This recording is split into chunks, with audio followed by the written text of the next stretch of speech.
we've got full sound today. There it is. Ah!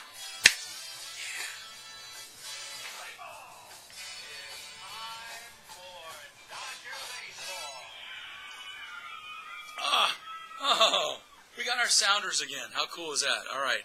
I'm Randy Timmons. You know who you are. Come on in, pull up a chair, sit down, relax, and let's talk Dodgers. This is the best, first, and only video podcast by fans, for fans of your Los Angeles Dodgers.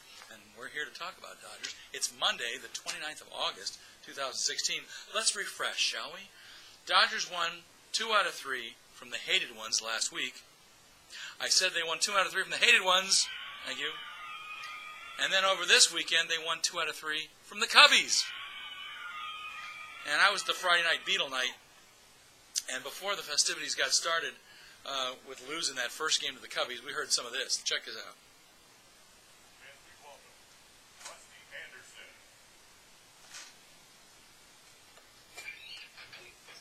Just give you a piece of it.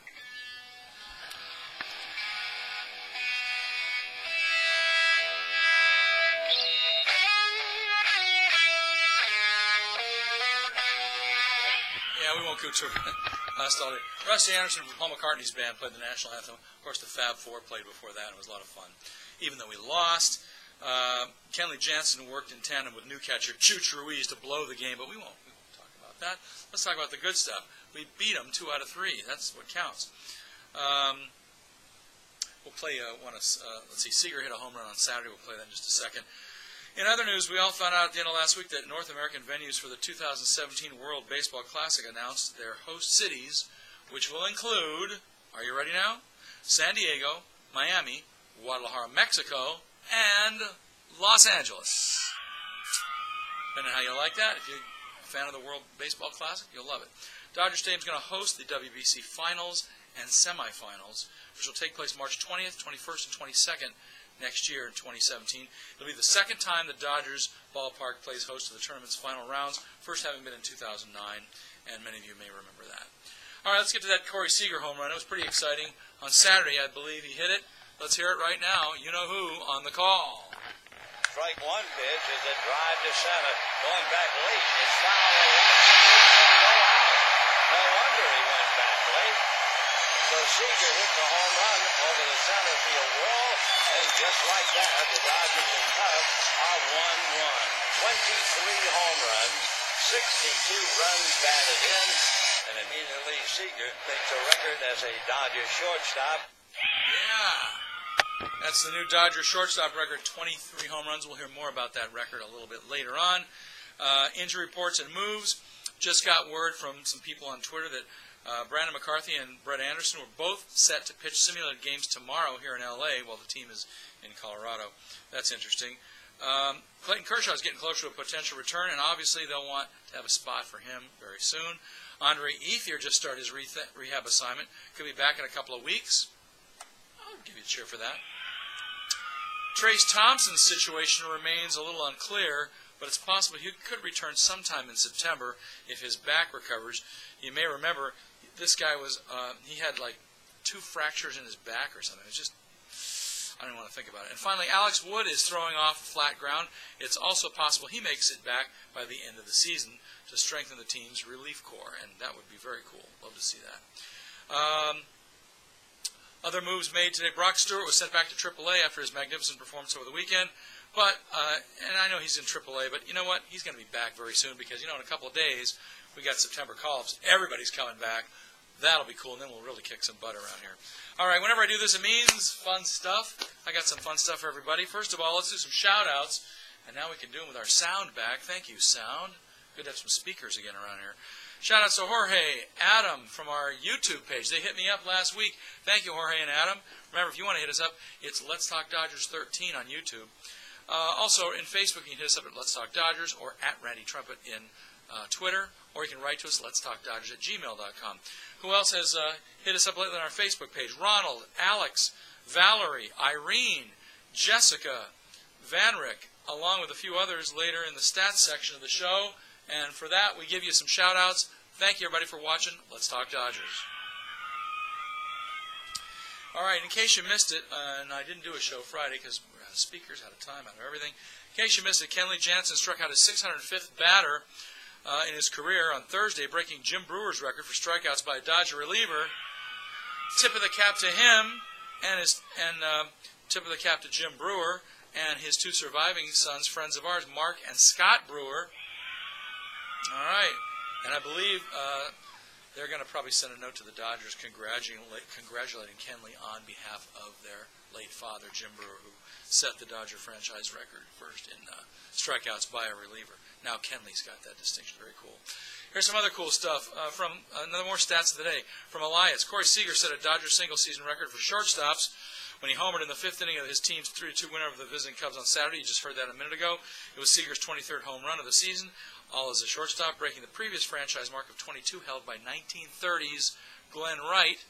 When Wright hit his 22 homers that season with the Brooklyn Dodgers, it set not only a Dodger record for a shortstop, but the Major League record for homers in one season by a shortstop. However, it only remained there until 1955 when Ernie Banks doubled that total, hitting 44 home runs by a shortstop in 1955. And to this day, he extended that mark to 47 in 1958, which still stands as the record in the National League. 47 home runs by a shortstop in 1958 by Ernie Banks. That's the NL record right now. Maybe Corey will break that one. You think? He's going to have to hit a lot of home runs in September. But anyway, for a Dodger, Corey's got the record. And in case you're interested, and I'm not going to play it, but I'll just tell you, and this might be a do you care, I don't know. In case anybody's interested, the great catcher that we just traded away the other day, A.J. Ellis, made his first appearance for the Phillies over the weekend, hit a two-run home run, two-run tie-breaking double, two-run tie-breaking double in the seventh inning of a 5-1 victory over the Mets. And Ellis was only the second player this season to deliver a game-winning RBI in the seventh inning or later in his debut for a team. That's kind of cool. The first was Daniel Murphy in the Nationals' 10-inning opening day victory in Atlanta. But to that I say, not really, but it's nice to see A.J. making it work for his new team. And it shows the Dodgers, we should have kept that guy. All right. Finally, on Saturday, we got word that the Dodgers became the first team in the majors to surpass the 3 million in attendance mark this year, 3,038,032, doing so for the fifth consecutive season.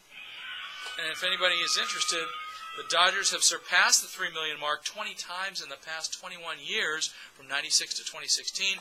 And also, the Dodgers hold a Major League record by reaching the milestone over 3 million in 30 seasons. Nobody's close to that. What else we got for you? Well, we got this date in Dodger history. In a feat more rare than a no-hitter, the Dodgers infielder Jackie Robinson, on this date in 1949, hits for the cycle as the Brooklyn team goes out to a 12-7 victory over the Cardinals in the opening game of a doubleheader in St. Louis. Robinson also scores 3 times, drives in 2 runs, caps his stand-up performance by stealing a base.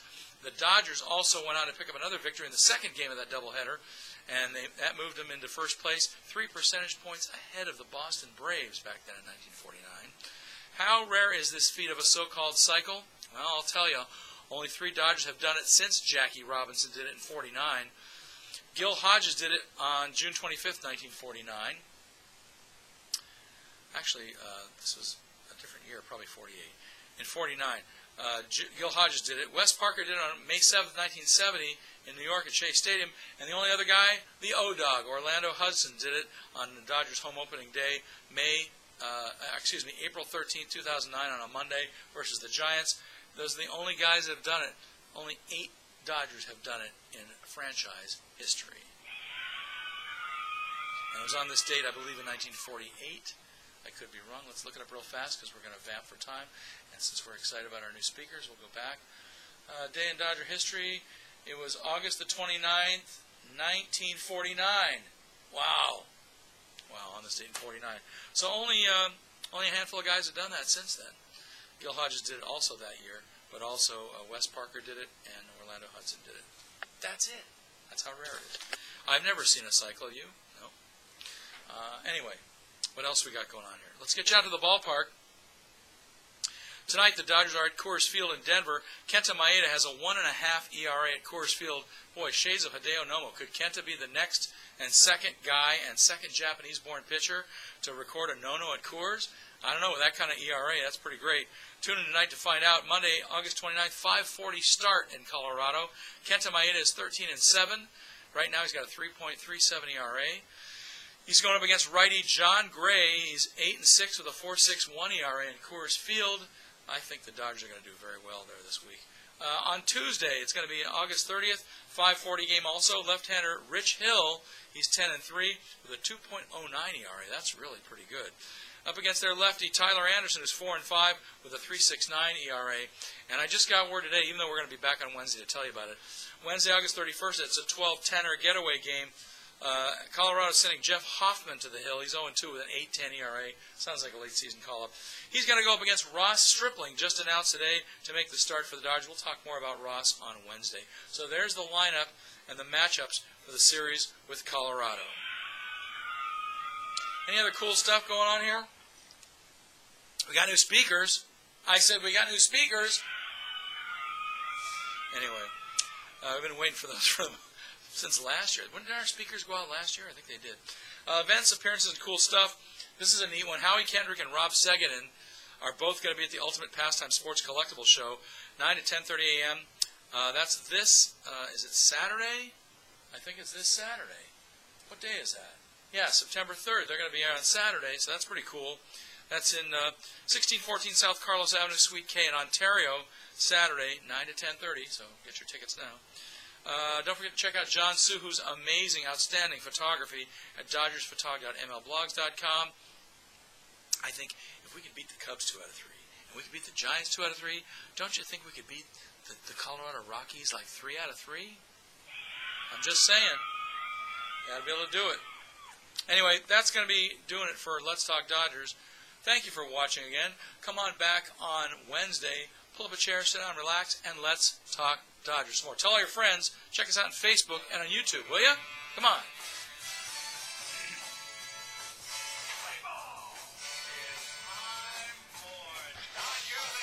And in my humble opinion, the Dodgers are going to win that division anyway. Better believe it. That's going to do it for Monday, everybody. Have a great time this week. We'll see you on Wednesday.